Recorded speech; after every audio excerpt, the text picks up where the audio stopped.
The morning sun cast long shadows through the dense Amazon rainforest as Dr. Marcus Chun adjusted his worn backpack and checked his compass for the 100th time. Sweat already beaded on his forehead despite the early hour, and the humid air clung to his skin like a second layer of clothing. He had been walking for 3 days now, following what his indigenous guide, Roberto, claimed were ancient pathways known only to the elders of the nearby settlements. Marcus was an anthropologist from the University of California, and this expedition was supposed to be his ticket to academic recognition. For months, he had pored over colonial manuscripts and tribal legends, piecing together clues about a lost civilization that had supposedly thrived in this remote corner of the Amazon centuries ago. His colleagues back home had been skeptical, some even mocking his theories during faculty meetings. But Marcus believed in his research, and, more importantly, he needed this discovery to secure his tenure. At 35, Marcus felt the weight of his academic career pressing down on him.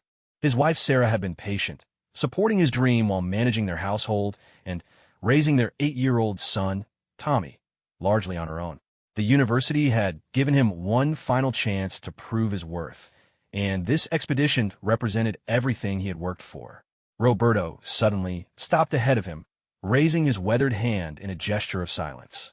The indigenous man was in his 60s, with deep lines etched into his sun-darkened face and eyes that seemed to hold ancient wisdom. He had reluctantly agreed to guide Marcus after much persuasion and a substantial payment, though he had warned repeatedly about the dangers of disturbing sacred places. "We are close now, Doctor," Roberto whispered, his English heavily accented but clear. "But I must tell you again what my grandfather told me. This place is protected by the spirits of our ancestors. The Yamani people have guarded its secrets for generations." Marcus nodded impatiently, though he tried to hide his dismissal of what he considered superstition. He respected indigenous beliefs academically, but privately, he viewed such warnings as obstacles to scientific progress. His mind was focused entirely on the potential archaeological significance of whatever lay ahead.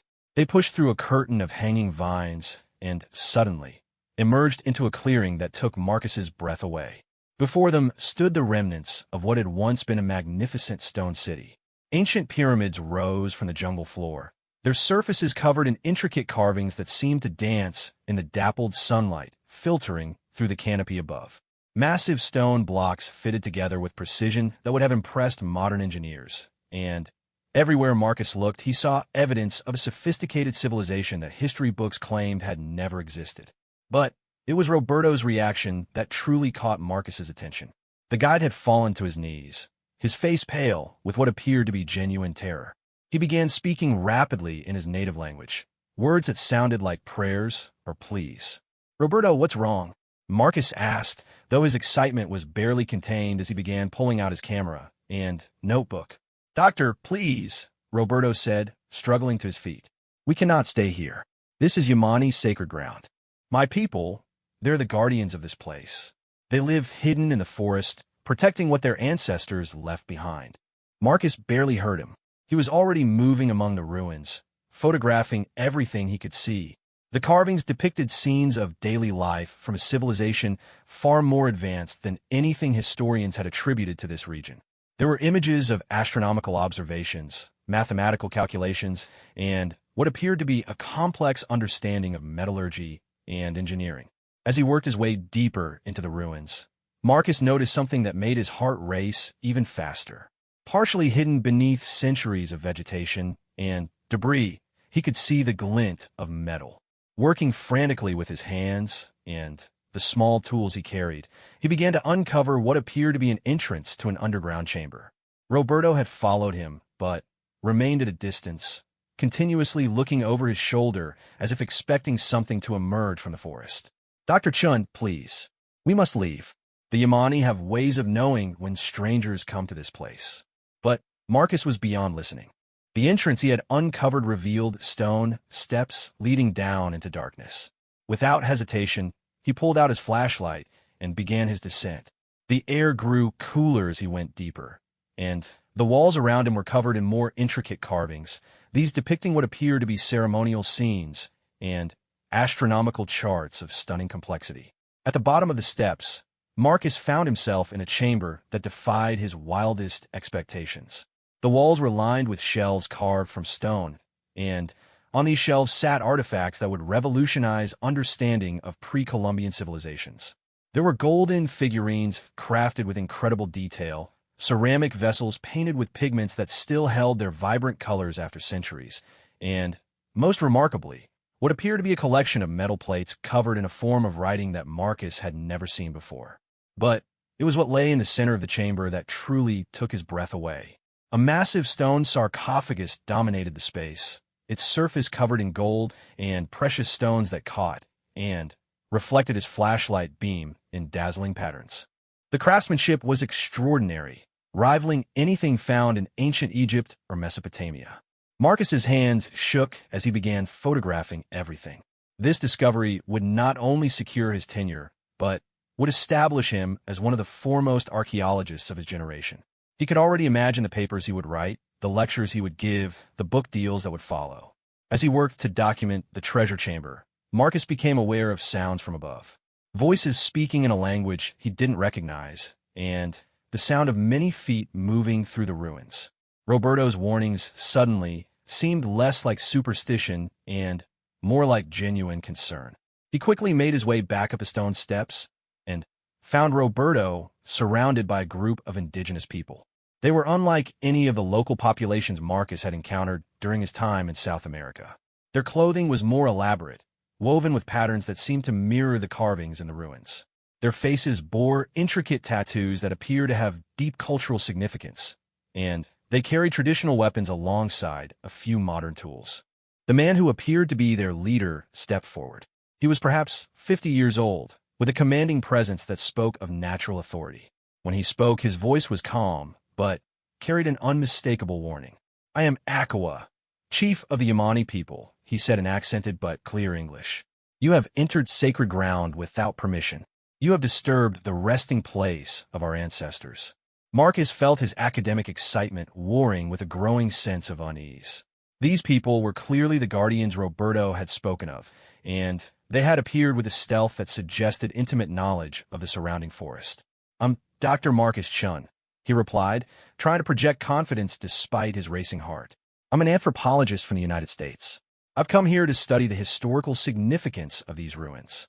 Akawa's expression remained unchanged. "These ruins are not history to us, Dr. Chun. They're the home of our ancestors' spirits. They're the foundation of our people's identity and beliefs. Your presence here is a violation of sacred trust that has been maintained for generations." Marcus glanced around at the circle of Yamani people surrounding them. He counted at least 20, though he suspected there were more hidden in the forest beyond his sight. Their expressions were serious, but not immediately threatening, though he could sense the tension in the air.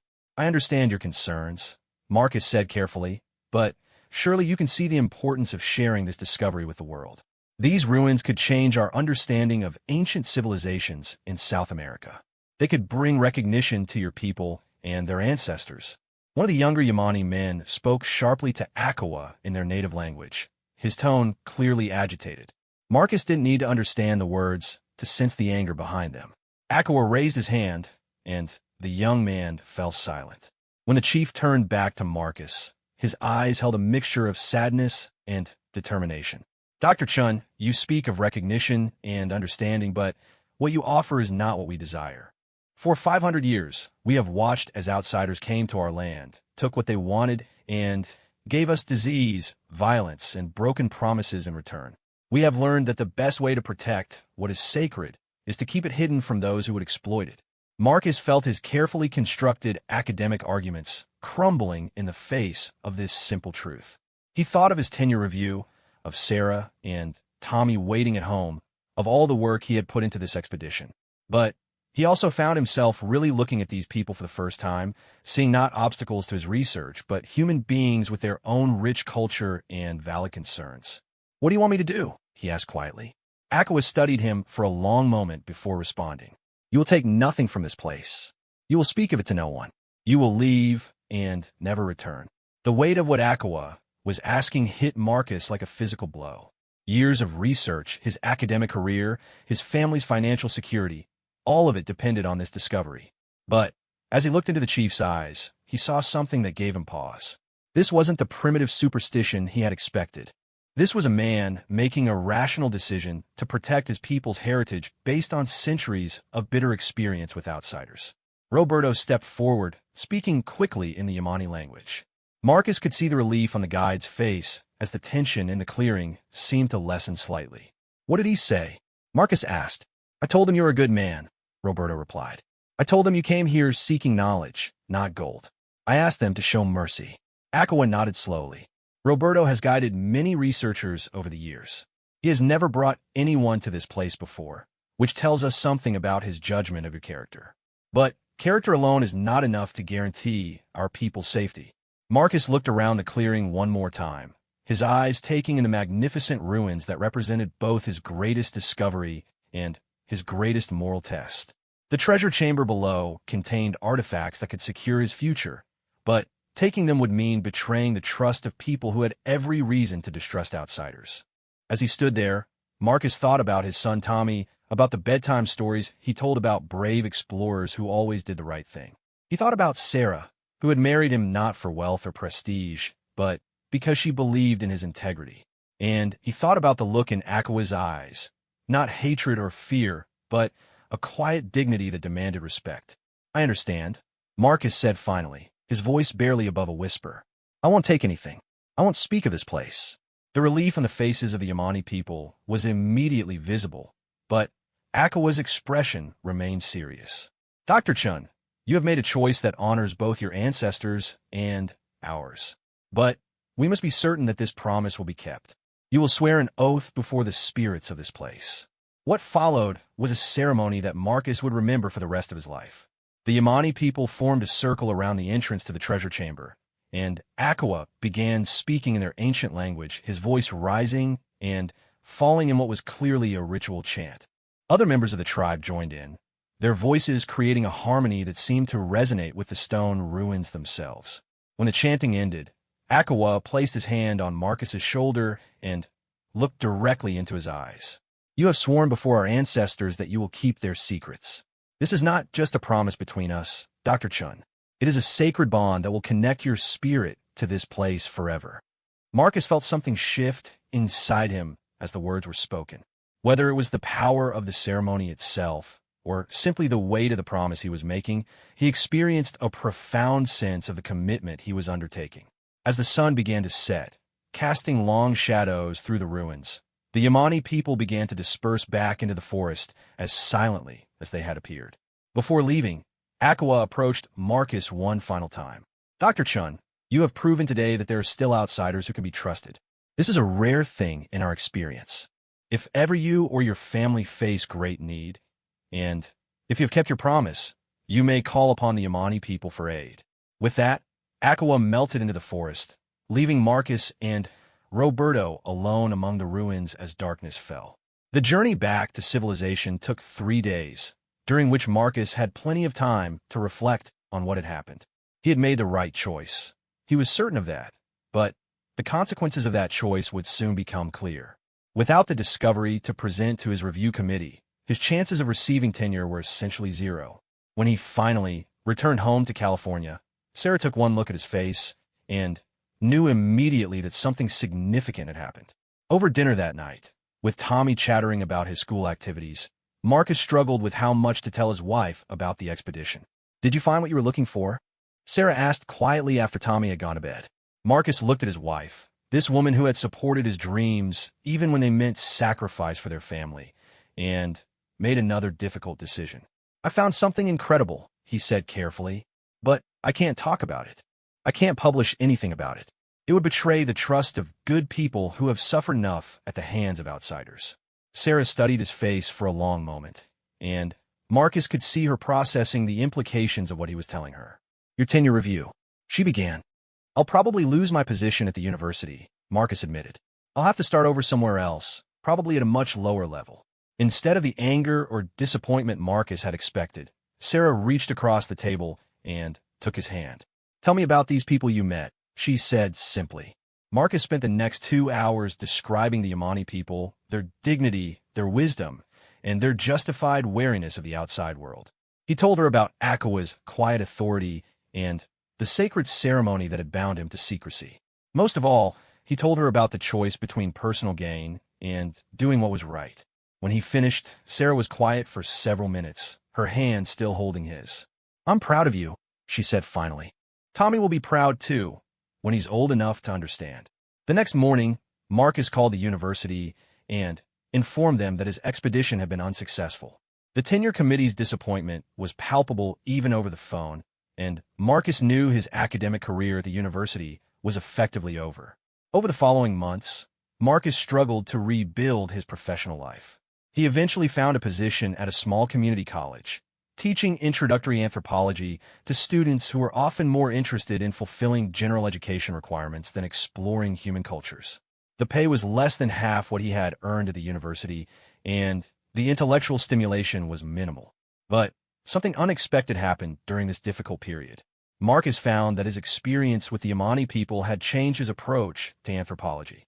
Instead of viewing indigenous cultures as subjects to be studied and analyzed, he began to see them as communities of real people with valuable perspectives that deserved respect. His teaching became more engaged and passionate as he shared these insights with his students. Sarah took a job as a nurse to help make ends meet, and the family had to give up many of the comforts they had enjoyed before. They moved to a smaller house, drove older cars, and cut back on everything from dining out to family vacations. But despite the financial hardships, Marcus found that he was somehow more at peace with his life than he had been during his driven pursuit of academic success. The sacred ceremony in the Amazon had indeed created a lasting bond, not just with the Yamani people, but with a deeper understanding of what truly mattered in life.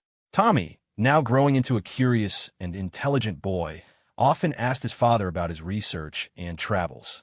Marcus told him stories about the Amazon rainforest, about the importance of respecting indigenous peoples, and about the fact that some discoveries were too precious to share with the world. "But don't you wish you could tell people about the amazing things you found?" Tommy asked one evening as Marcus tucked him into bed.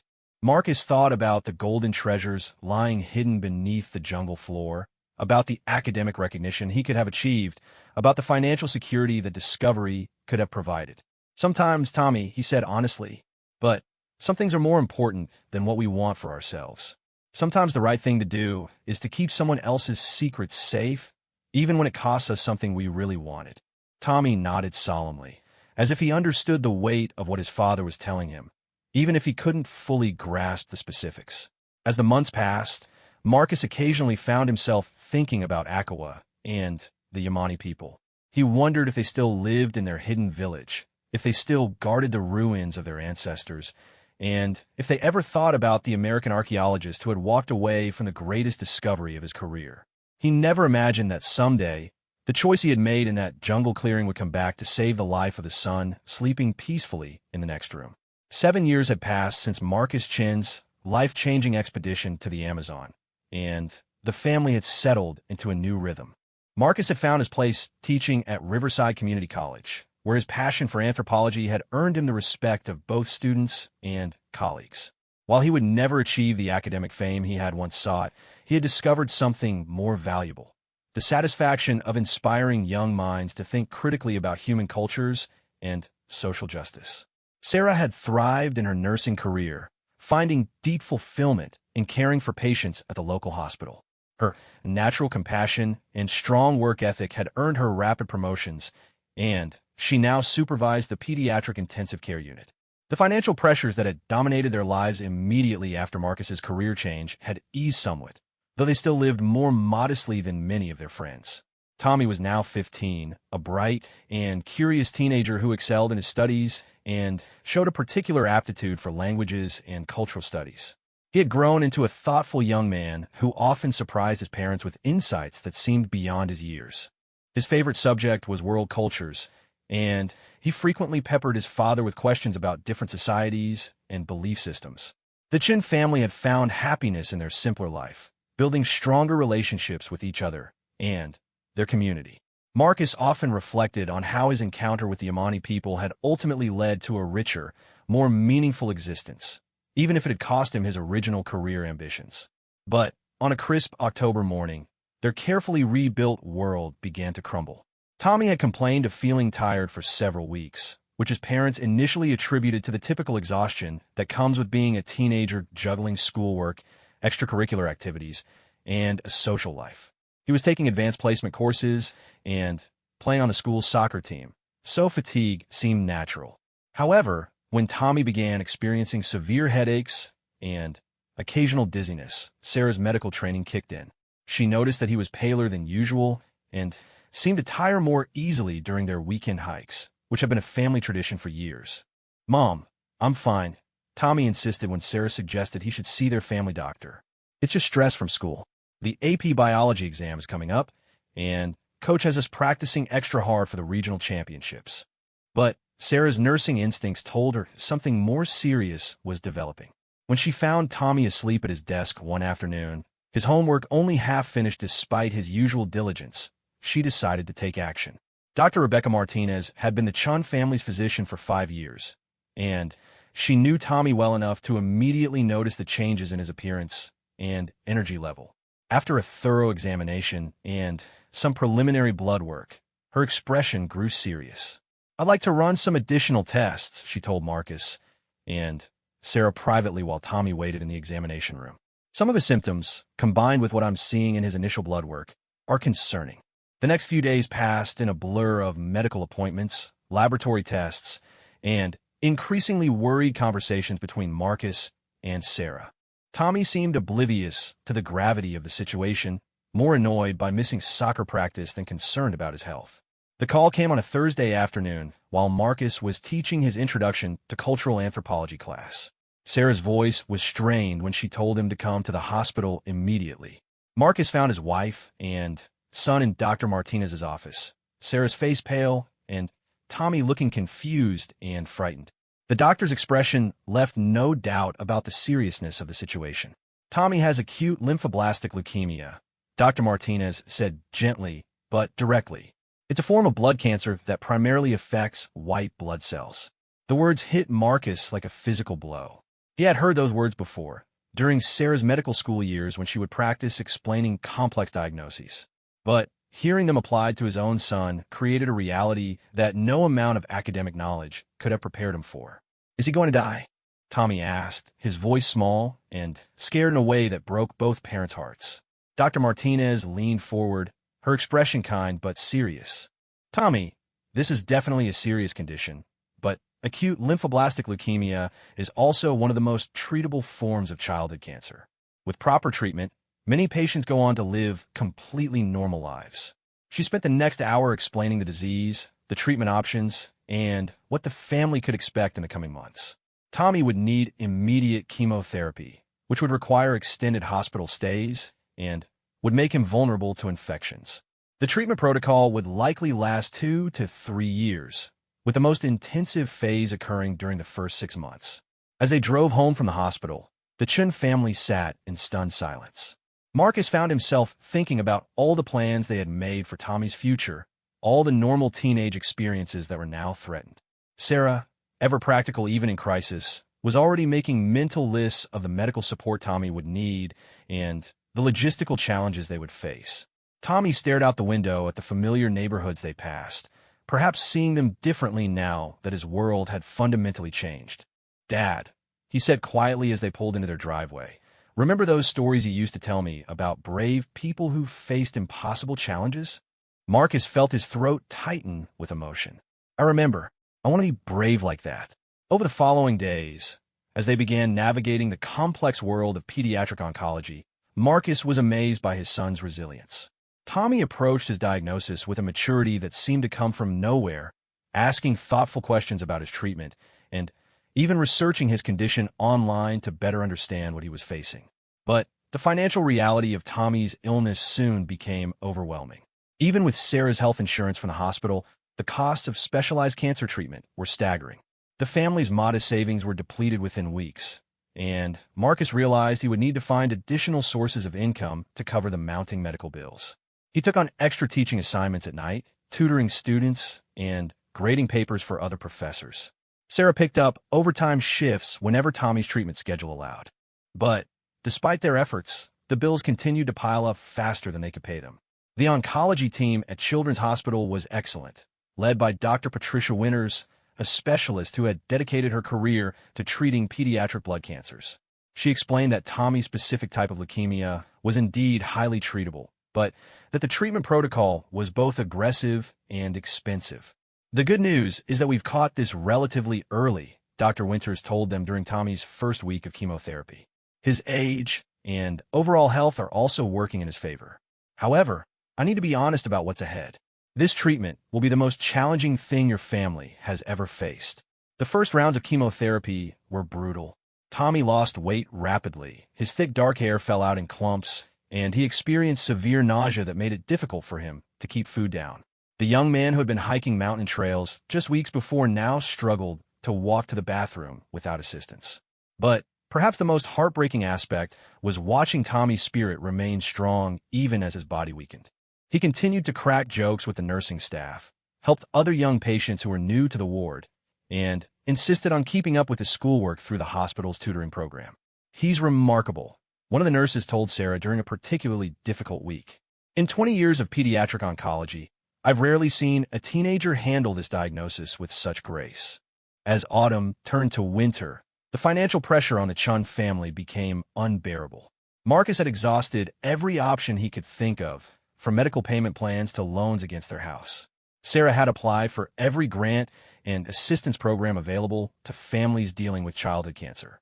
One evening, as Marcus sat in Tommy's hospital room watching his son sleep, he found himself thinking about the conversation with Aqua 7 years earlier. The Yamani chief had said something about calling upon his people in times of great need, but Marcus had assumed that was simply ceremonial language, not a literal offer of help. Besides, he had given his word never to speak of the Yamani people or their sacred site. Even in their current crisis, Marcus felt bound by the oath he had sworn in that jungle clearing. But as the weeks passed and Tommy's condition remained precarious, Marcus began to reconsider. The boy was responding to treatment, but slowly, and Dr. Winters had mentioned that some patients needed additional, more expensive treatments if the standard protocol didn't work quickly enough. During Tommy's 3rd month of treatment, the family received devastating news. Their insurance company had denied coverage for a promising new treatment that Dr. Winters wanted to add to Tommy's protocol. The medication had shown excellent results in clinical trials, but it cost nearly $50,000 per month. "We can appeal the decision," Sarah said, though her voice lacked conviction. "But the process could take months." Dr. Winters was more direct. "I don't want to wait months. Tommy's response to the current treatment is adequate, but not optimal. Adding this medication could significantly improve his long-term prognosis." That night, Marcus found himself walking alone through their neighborhood, wrestling with an impossible decision. He thought about the promise he had made to Akawa, about the sacred trust the Yamani people had placed in him. But he also thought about Tommy lying in that hospital bed, fighting for his life with a courage that humbled every adult around him. When he returned home, Sarah was sitting at their kitchen table, surrounded by medical bills and insurance forms, tears streaming down her face. "I don't know what else to do," she whispered. "I've called everyone I can think of. We've applied for every program. I'm a nurse, and I can't even figure out how to pay for my own son's medical care." Marcus sat down beside his wife and took her hand. For a long moment, they sat together in the quiet kitchen, both overwhelmed by the weight of their situation. Finally, Marcus made a decision that would have seemed impossible 7 years earlier. "Sarah," he said quietly, "there's something I need to tell you about my time in the Amazon." He spent the next 2 hours telling his wife everything about his encounter with the Yamani people, about the sacred ceremony that had bound him to secrecy, and about Akawa's promise that the tribe would help if Marcus ever faced great need. Sarah listened without interruption, her expression moving from surprise to understanding to something that might have been hope. "Do you think they meant it?" she asked when he finished. Marcus thought about Akawa's dignified bearing, about the weight and solemnity of the ceremony that had sealed his promise, about the ancient wisdom he had seen in the chief's eyes. "I think they did," he said, "but I have no way to contact them. Roberto was my only connection to their world, and I lost touch with him years ago." Sarah was quiet for several minutes, her nurse's training helping her process the implications of what Marcus was suggesting. "If there's any chance," she said finally, "any possibility at all that these people could help Tommy, then we have to try." Marcus felt a mixture of hope and terror at the thought of returning to the Amazon. He had kept his promise about the sacred site, never speaking of it to anyone outside his immediate family. But seeking help from Yamani people would mean revealing their existence to others, potentially exposing them to exactly the kind of outside interference they had worked so hard to avoid.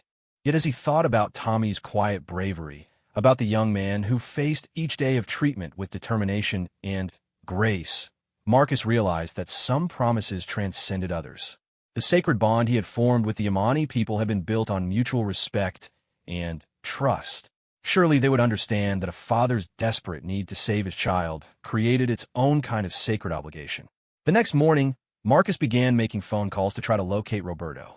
It took 3 days of contacting various universities, research institutions, and South American guide services before he finally found a lead. Roberto was now living in a small town in Peru, still working as a guide, but primarily for ecotourism rather than academic expeditions.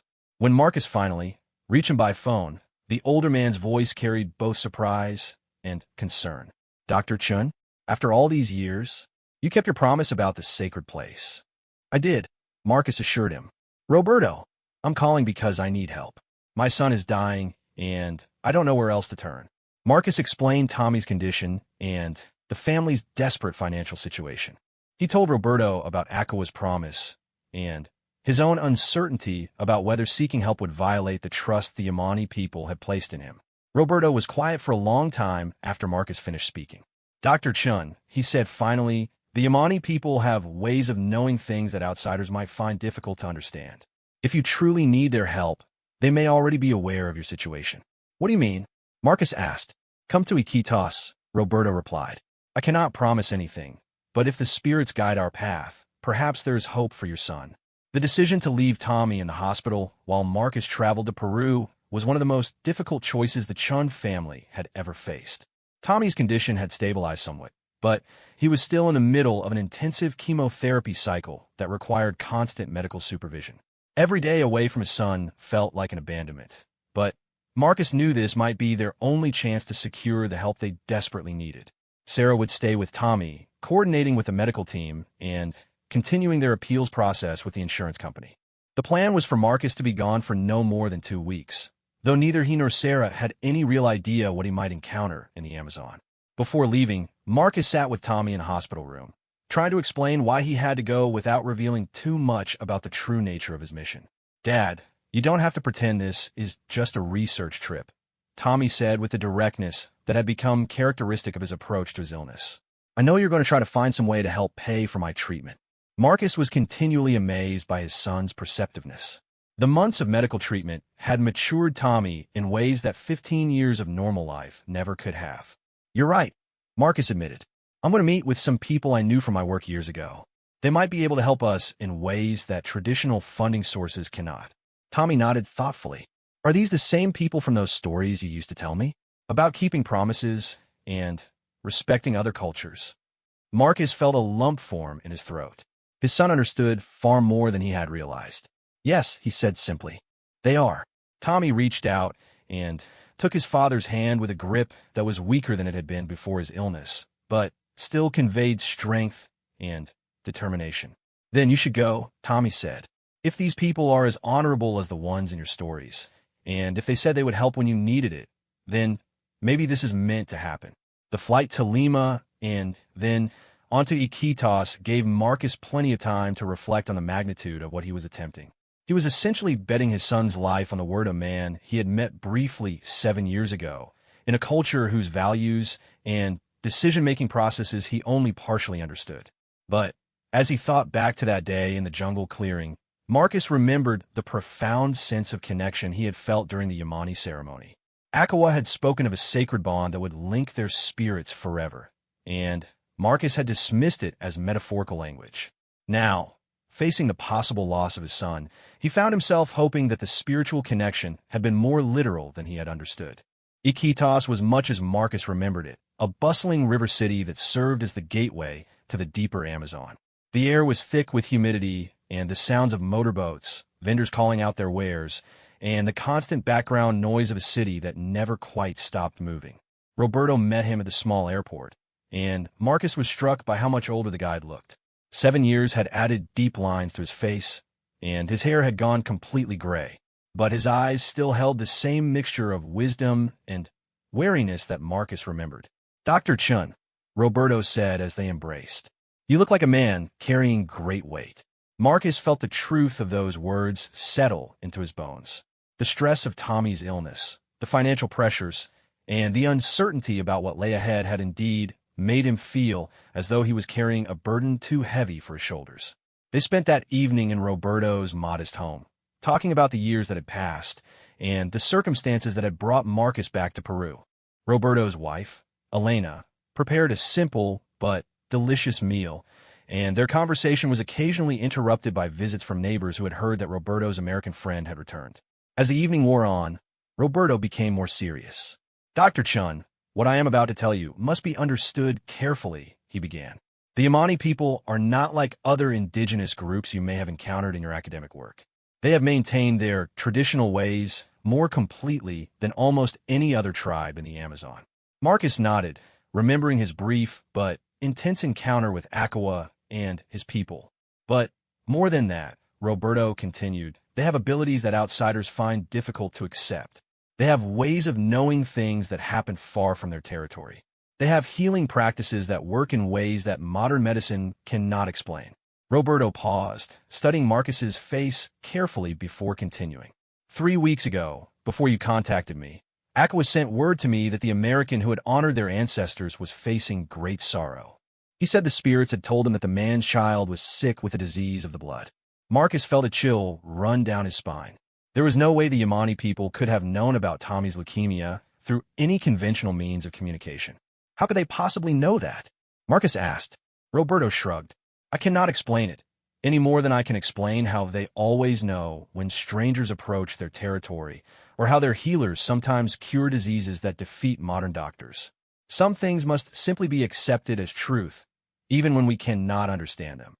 That night, Marcus lay awake in Roberto's guest room, staring at the ceiling and listening to the sounds of the jungle that pressed against the edges of the city. He thought about Sarah and Tommy back home, about the scientific worldview that had dominated his thinking for most of his adult life, and about the possibility that he was about to enter a reality governed by different rules entirely. The next morning, Roberto had arranged for a boat that would take them upstream to a point near Yamani territory. The journey would take 2 days, traveling by motor launch during the daylight hours and camping along the riverbank at night. As their boat pushed through the muddy waters of the Amazon tributaries, Marcus found himself remembering the sense of wonder he had felt during his first expedition to this region. But now, instead of the excitement of academic discovery, he felt the desperate urgency of a parent whose child's life hung in the balance. Their pilot was a young man named Carlos who had worked with Roberto for several years. Like Roberto, he spoke of the Yamani people with a mixture of respect and awe that suggested they were regarded as something more than simply another indigenous tribe. "My grandfather told me stories about the Yamani healers," Carlos said during a break in their journey. "He said they could cure diseases that no one else could touch, but only if they chose to help. He also said they could see into a person's heart and know whether they were worthy of such assistance." As they penetrated deeper into the rainforest, the landscape around them became increasingly pristine. The sounds of human civilization faded away, replaced by the calls of exotic birds and the splash of fish jumping in the river. Marcus felt himself entering a world that operated according to ancient rhythms and timeless rules. On the second day of their river journey, Roberto directed Carlos to pull their boat up to a seemingly unremarkable stretch of riverbank. But as Marcus looked more closely, he could see traces of a narrow trail leading into the dense vegetation. "From here, we walk," Roberto announced. "And from here, we must trust that the Yamani people will decide whether we are welcome." The trail was so narrow and well-concealed that Marcus would never have noticed it without Roberto's guidance. As they made their way single file through the jungle, Marcus was struck by how different this journey felt from his expedition 7 years earlier. Then he had been driven by ambition and the thrill of discovery. Now, he was motivated by love for his son and a desperation that made every step feel like a prayer. They walked for 3 hours before Roberto suddenly stopped and held up his hand for silence. At first, Marcus heard nothing but the usual sounds of the rainforest. But gradually, he became aware of something different, a presence that seemed to be watching them from the surrounding vegetation. "We are no longer alone," Roberto whispered. "From this point forward, we must wait for them to reveal themselves." They stood motionless for what felt like an eternity, but was probably only a few minutes. Then, without any sound that Marcus could detect, Yamani warriors began to emerge from the forest around them. They appeared with the same ghostly silence that Marcus remembered from his previous encounter, materializing from behind trees and from beneath the canopy, as if they had been waiting in position for hours. But something was different this time. Where Marcus had sensed wariness and potential hostility during his first meeting with the Yamani people, now he felt something that might have been anticipation. The warriors who surrounded them carried themselves with purpose rather than defensive tension. One of the younger men stepped forward and spoke to Roberto in the Yamani language. Roberto nodded and turned to Marcus. "They say we are expected," Roberto translated. "Akawa waits for us at the sacred place." The journey to the Yamani village took them along paths that Marcus would never have been able to find on his own. The warriors moved through the forest with an ease that spoke of lifelong familiarity with every tree and stream in their territory. Marcus struggled to keep up, his academic life having left him less physically prepared for jungle travel than he had been 7 years earlier. But eventually, they emerged into a clearing that took Marcus's breath away. The Yamani village was unlike anything he had ever seen, even in his extensive travels throughout South America. The structures were built with such harmony to their natural surroundings that they seemed to have grown from the forest floor itself. The buildings were constructed primarily from wood and palm fronds, but incorporated living trees into their design so that the boundary between architecture and nature was nearly invisible. Gardens of medicinal plants and food crops were woven throughout the village in patterns that suggested both practical purpose and aesthetic beauty. Children played in the open spaces between buildings, their laughter mixing with the sounds of adults going about their daily activities. Women wove intricate textiles on traditional looms, while men worked on tools and weapons with techniques that had been passed down for generations. But what struck Marcus most powerfully was the sense of peaceful contentment that pervaded the entire community. These people had managed to maintain a way of life that was both sustainable and deeply fulfilling, isolated from the chaos and stress that characterized so much of the modern world. As word of their arrival spread through the village, people began to gather in the central clearing. Marcus recognized some faces from his previous visit. Those 7 years had aged everyone somewhat. Children who had been toddlers were now young people, and several new faces suggested that the community continued to grow and thrive in their hidden corner of the rainforest. When Akawa finally appeared, Marcus was struck by how little the chief had changed. He still carried himself with the same quiet authority that had impressed Marcus years earlier, and his eyes still held the same mixture of wisdom and strength that had made such a profound impact. But as Akawa approached, Marcus saw something in the chief's expression that he hadn't expected, a look of genuine concern and compassion that suggested the Yamani leader was already aware of why Marcus had returned. "Dr. Marcus Chun," Akawa said in English that seemed somewhat improved from their previous meeting. "You have honored your promise to our people. You have kept our secrets safe, even when doing so cost you greatly. Now you come to us in a time of great need."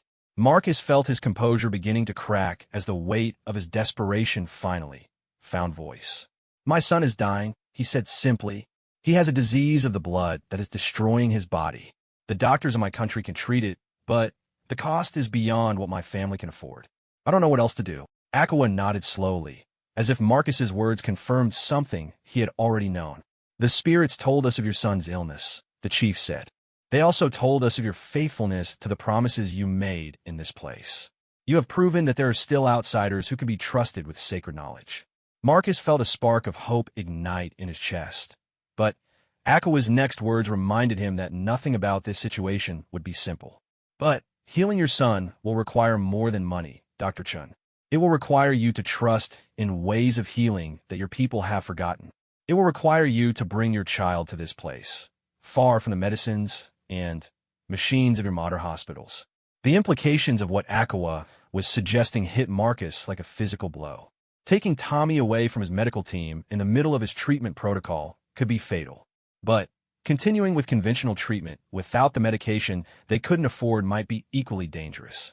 I need to understand exactly what you're proposing, Marcus said carefully. Akawa gestured toward a large building at the edge of the village clearing. Kulme, meet our healers. Learn about the medicines that grow in this forest. Then, decide whether you have the courage to trust in ancient wisdom. The building Akawa led Marcus to was larger than most of the other structures in the village, with walls covered in intricate carvings that seemed to tell stories of healing and transformation. As they approached, Marcus caught the scent of medicinal plants and herbs, a complex mixture of aromas that was both earthy and somehow purifying. Inside, Marcus found himself in what could only be described as a natural pharmacy and healing center unlike anything he had ever encountered. The walls were lined with shelves containing hundreds of different plant specimens, each carefully labeled with symbols that Marcus assumed represented their medicinal properties and uses. 3 elderly women worked at various stations throughout the room, grinding roots, preparing tinctures, and mixing compounds with the practiced precision of master chemists.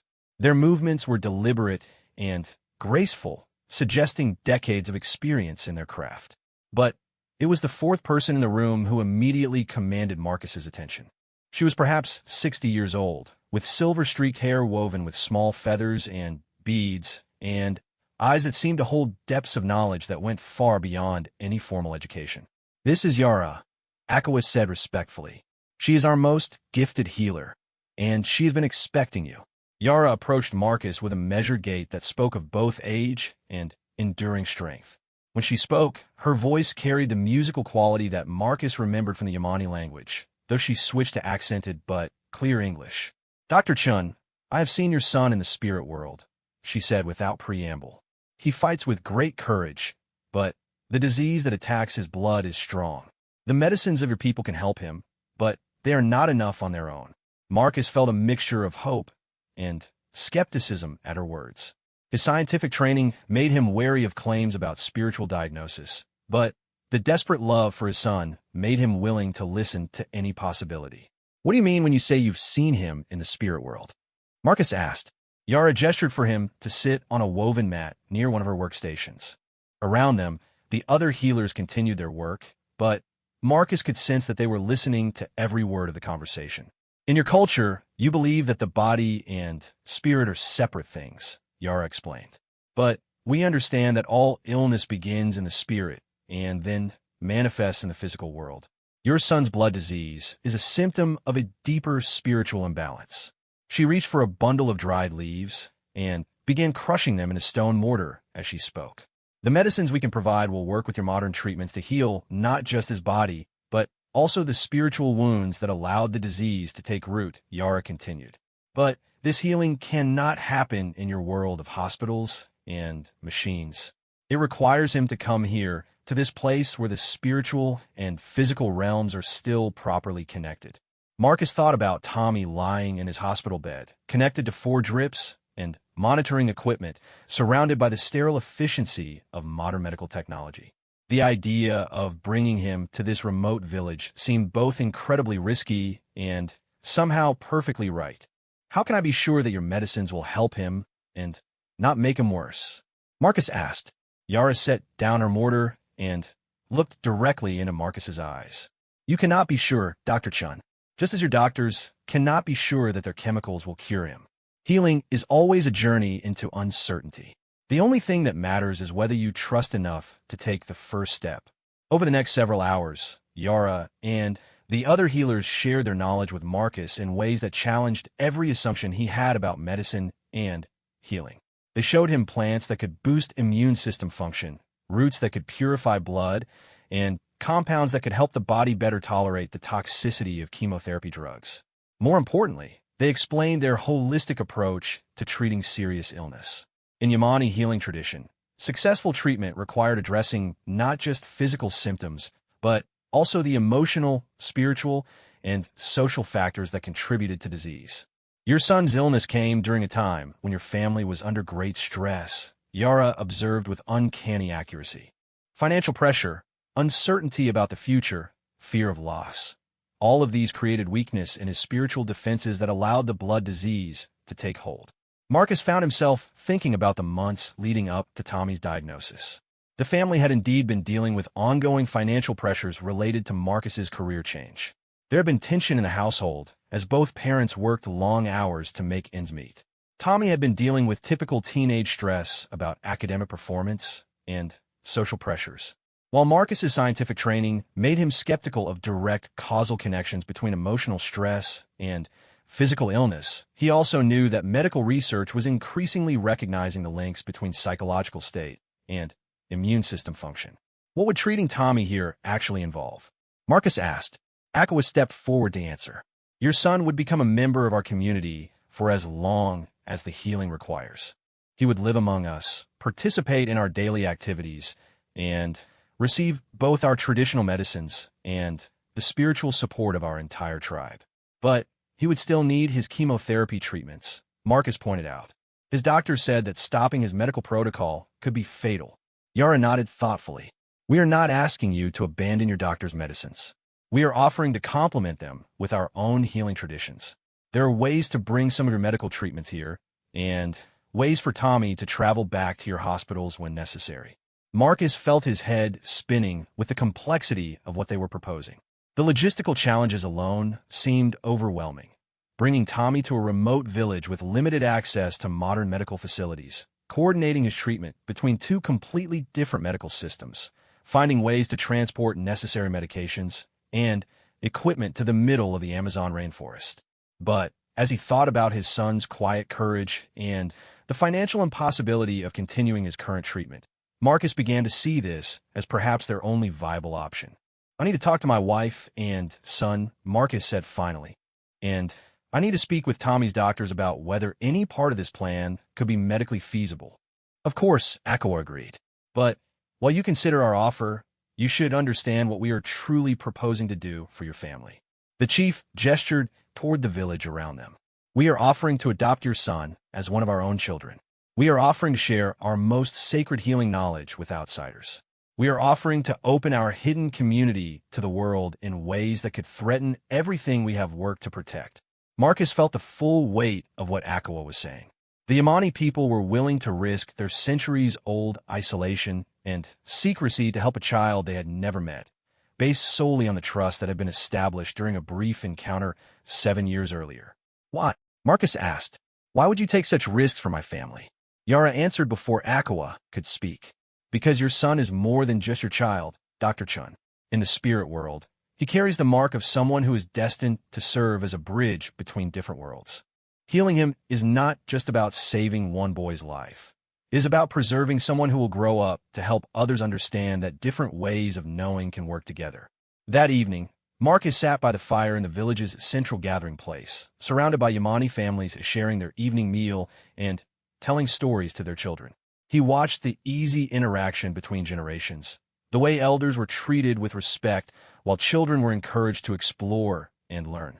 He thought about Tommy's fascination with different cultures and his natural ability to see connections between different ways of understanding the world. He thought about the conversations they had shared about the importance of respecting indigenous peoples and protecting traditional knowledge. Most of all, he thought about the promise he had made 7 years earlier in this same forest, and the way that promise had shaped both his own life and his family's values ever since.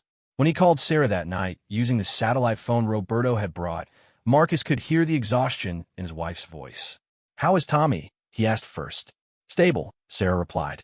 But Dr. Winters is getting more concerned about his response to the current protocol. She wants to start the expensive medication as soon as possible. Marcus took a deep breath and began explaining what he had discovered in the Yamani village. He told Sarah about Yar's knowledge of medicinal plants, about the tribe's holistic approach to healing, and about their offer to treat Tommy as a member of their own community. Sarah listened without interruption, her medical training helping her process the implications of what Marcus was describing. It sounds incredible, she said when he finished. But, Marcus, the risks of taking Tommy away from his medical team could be enormous. I know, Marcus admitted. But Yara thinks there might be ways to coordinate his treatment between here and home. She wants to speak with Dr. Winters directly about how their medicines could complement his chemotherapy. There was a long pause before Sarah spoke again. "What does your gut tell you?" she asked. Marcus thought about the question seriously. His rational mind cataloged all the reasons why bringing Tommy to a remote village for traditional healing was dangerous and potentially irresponsible. But his heart, and perhaps something deeper than his heart, told him that this unexpected offer represented their best hope for truly healing his son. "I think we should trust them," he said finally. "I think this is why I was meant to meet these people 7 years ago." "Then bring me everything you can about their medicines and their treatment plan," Sarah said. "If we're going to do this, we're going to do it right. I want to talk to every medical expert I can find about integrating traditional and modern treatments." The next morning, Marcus worked with Yara to document everything about the Yamani healing approach that could be safely shared with outside medical professionals. They prepared samples of the medicinal plants that would be used in Tommy's treatment, along with detailed explanations of their properties and traditional applications. More importantly, Yara agreed to participate in a conference call with Dr. Winters and other members of Tommy's medical team to discuss how traditional healing could be integrated with conventional cancer treatment. As Marcus prepared to leave the village and return home with this information, Akawa pulled him aside for a private conversation. "Dr. Chun, what we are offering your family will change all of our lives forever," the chief said seriously. "Once we open our community to help your son, we can never return to our previous isolation. Other sick people will seek us out. Researchers will want to study our medicines. Our hidden world will become known to your people." Marcus felt the full responsibility of what was being offered settling on his shoulders. "Are you certain your people are willing to make that sacrifice?" he asked. Akawa smiled, the first genuinely warm expression Marcus had seen from him. "7 years ago, you proved that some outsiders can be trusted with sacred knowledge," the chief replied. "Perhaps it is time for us to take the next step in building bridges between our worlds.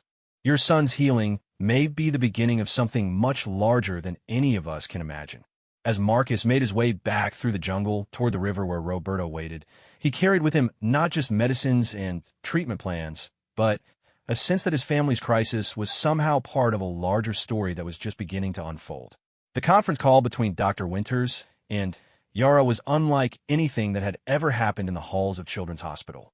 Using Roberto's satellite phone and a translation app to bridge occasional language gaps, the Yamani healer shared centuries of traditional knowledge with a team of modern oncologists who listened with growing amazement. Dr. Winters, who had initially been skeptical about integrating traditional healing with Tommy's cancer treatment, found herself taking careful notes as Yara explained the properties of various Amazonian plants and their potential applications in supporting conventional chemotherapy. "Some of the compounds she's describing have been studied in clinical trials," Dr. Winters told Marcus and Sarah after the call. "The preliminary research suggests that certain plant-based medicines can indeed reduce the side effects of chemotherapy while potentially enhancing its effectiveness." More importantly, Yara had proposed a treatment plan that would allow Tommy to receive his essential medical care while spending extended periods in the Yamani village for traditional healing. The plan involved modifying his chemotherapy schedule so that he could travel to Peru during breaks in his treatment cycle. "It's unconventional," Dr. Winters admitted, "but given our limited financial options and Tommy's slow response to the current protocol, it might be our best alternative." The logistics were staggering. Sarah would need to take an extended leave of absence from her nursing job to accompany Tommy to Peru. Medical supplies would need to be shipped to the village. Emergency evacuation procedures would need to be established in case Tommy experienced complications while in the Amazon. But perhaps most challenging was the need to prepare Tommy himself for what would be the adventure of his lifetime. When Marcus and Sarah finally explained the full plan to their son, Tommy listened with the same thoughtful attention he had brought to every aspect of his illness. "So, these people who helped you years ago want to help me now," Tommy said when they finished. "And they think their medicines can work together with Dr. Winter's treatments to make me better." "That's right," Sarah confirmed. "But, Tommy, this would mean spending months in a very remote village with no modern conveniences. No internet, no cell phones, no video games. Just the rainforest and a community of people who live very differently than we do." Tommy was quiet for several minutes, his expression thoughtful in a way that had become familiar during his months of treatment. "Will I be able to keep up with school?" he asked finally. Marcus smiled, recognizing his son's practical nature even in the face of such an extraordinary proposition. The village has agreed to let me stay and serve as your tutor, Marcus explained. We can work together on your studies while you're receiving treatment. And what about my soccer team? I was hoping to get back to playing when I'm feeling better. Sarah felt her heart break a little at the normalcy of the question. Despite everything Tommy had been through, he was still a teenager thinking about the activities and friendships that mattered to him. The Imani children have their own games and sports, Marcus said. Different from soccer, but I think you'd enjoy learning them. And when you're fully recovered, there will always be time to get back to your team. Tommy nodded slowly, then looked directly at both his parents. Do you think this will work? Do you really think these people can help me get better? Marcus and Sarah exchanged a look that contained months of worry, hope, desperation, and love. We think it's our best chance, Sarah said honestly. But more than that, we think these are good people who genuinely want to help our family. Tommy's next question surprised them both. Will this help other sick kids too? If their medicines work for me, could other families in our situation get help? Marcus felt a surge of pride at his son's instinct to think beyond his own situation, even while facing a life-threatening illness. That's exactly what Aqua and Yara are hoping, Marcus replied. They think this could be the beginning of new ways for traditional and modern medicine to work together. Tommy was quiet for another long moment, then nodded with decision. Then, let's do it, he said simply. When do we leave? The next 6 weeks were a whirlwind of preparation. Medical supplies had to be shipped to Peru and transported by river to a location near the Yamani village. Sarah coordinated with an international medical evacuation service to establish emergency protocols. Marcus worked with the community college to arrange for a semester-long leave of absence. Most challenging was preparing Tommy physically for the journey. His chemotherapy treatments had left him weak and vulnerable to infections, so the travel to a remote location required careful medical planning and multiple backup contingencies. But as the departure date approached, Tommy seemed to gain strength from the anticipation of the adventure ahead. He studied Spanish with renewed energy, researched Amazonian wildlife, and peppered his father with questions about indigenous cultures. The day they left for Peru, Tommy was weak but determined. Dr. Winters had timed his treatment cycle so that he would be in the strongest possible condition for travel, though he still required supplemental oxygen and careful monitoring throughout the journey. Roberto met them at the airport in Lima, his weathered face breaking into a genuine smile when he saw Tommy for the first time. So this is the brave young warrior we have heard so much about, Roberto said, extending his hand to Tommy. Tommy, despite his fatigue from the long flight, managed to smile in return. My dad told me you're the person who made all of this possible, Tommy replied. Thank you for helping my family. The journey to the Yamani village took 3 days, with overnight stops in Iquitos and at a river station where medical personnel checked Tommy's condition and adjusted his medications. Sarah monitored his vital signs constantly, while Marcus found himself marveling at his son's resilience and positive attitude. When they finally arrived at the village, the entire community had gathered to welcome them.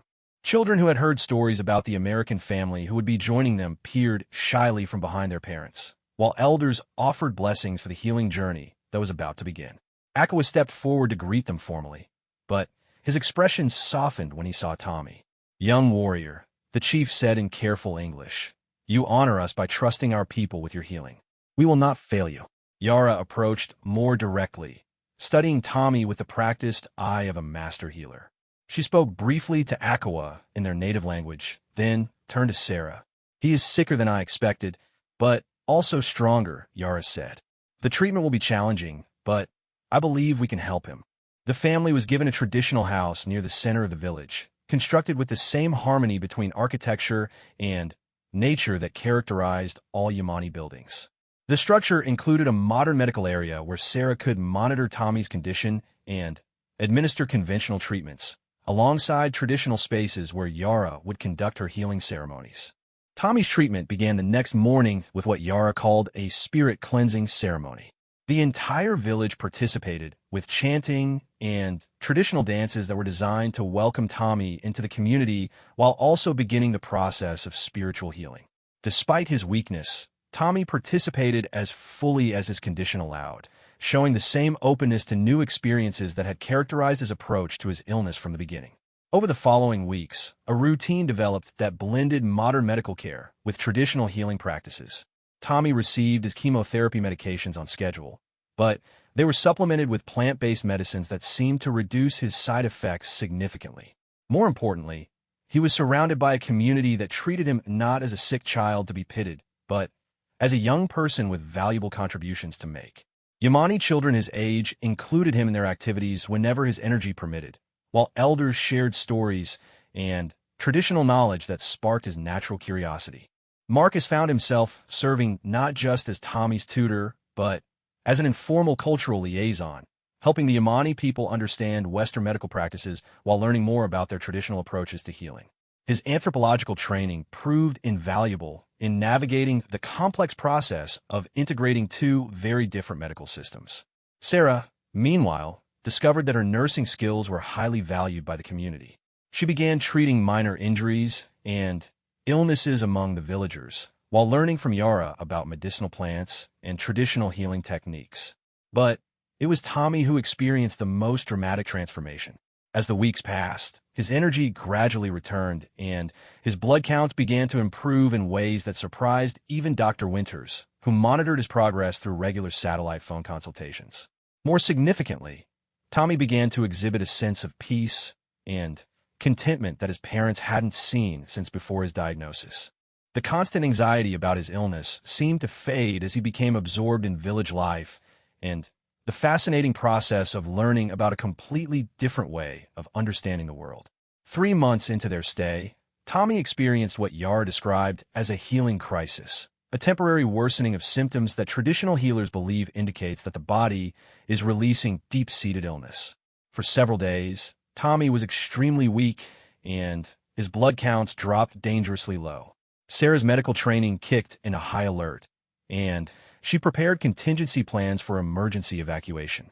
But Yara remained calm, adjusting Tommy's plant medicines and conducting intensive spiritual healing ceremonies that continued around the clock.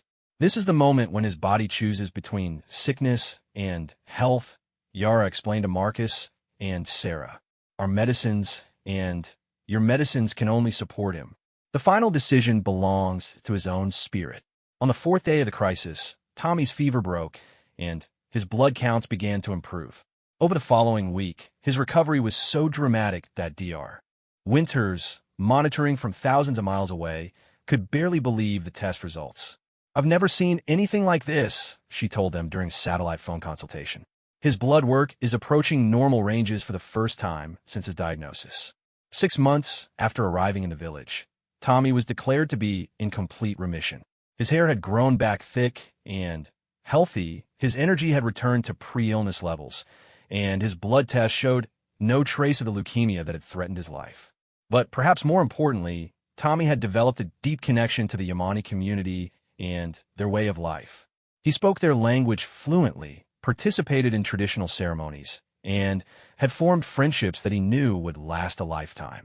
When the time came to return home, the entire village gathered for a farewell ceremony that moved everyone to tears. Tommy had become not just a patient who had been healed, but a beloved member of the community who was embarking on the next phase of his journey. Akawa presented Tommy with a traditional necklace that marked him as an honorary member of the tribe, while Yara gave him a collection of medicinal plants to take home along with detailed instructions for their use. You are healed in body and spirit, Yara told Tommy during the ceremony. But your true purpose is just beginning. You are destined to serve as a bridge between our world and yours, helping others understand that there are many paths to healing.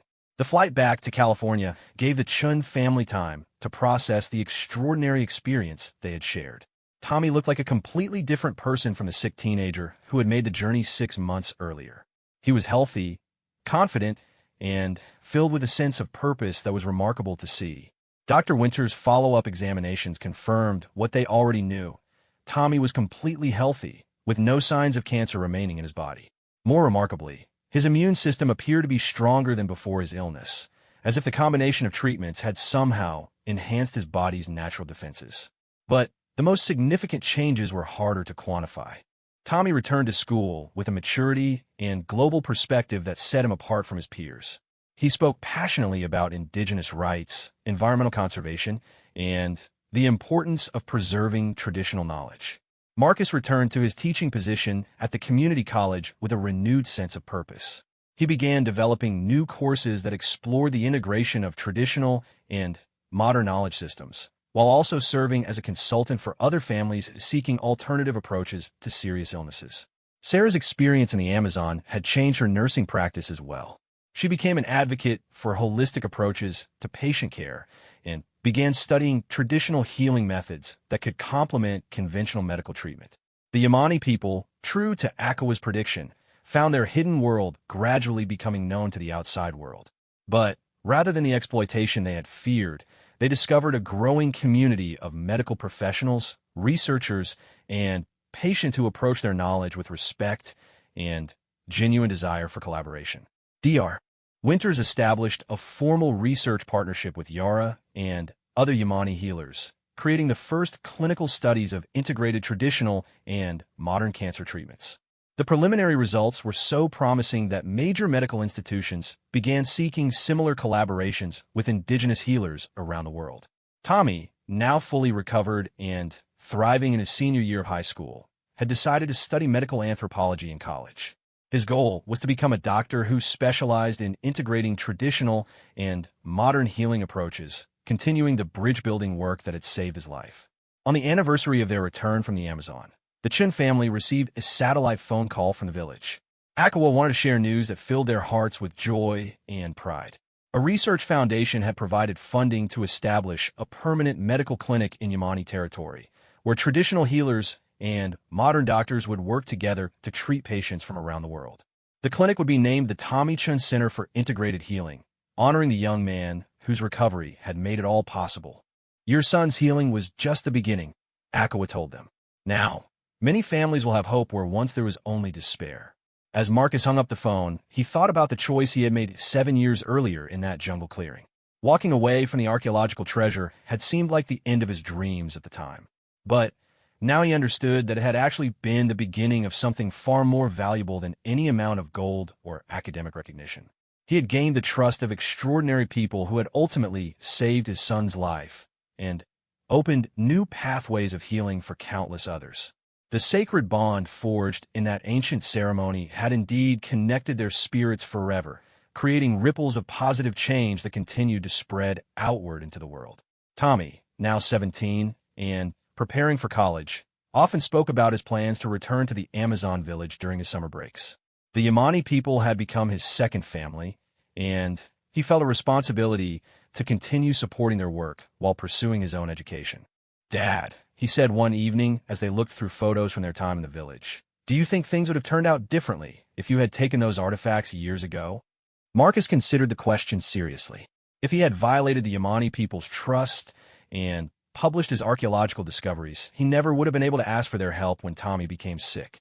The academic success and financial security that treasure might have provided would have been meaningless if it had cost him the relationship that ultimately saved his son's life.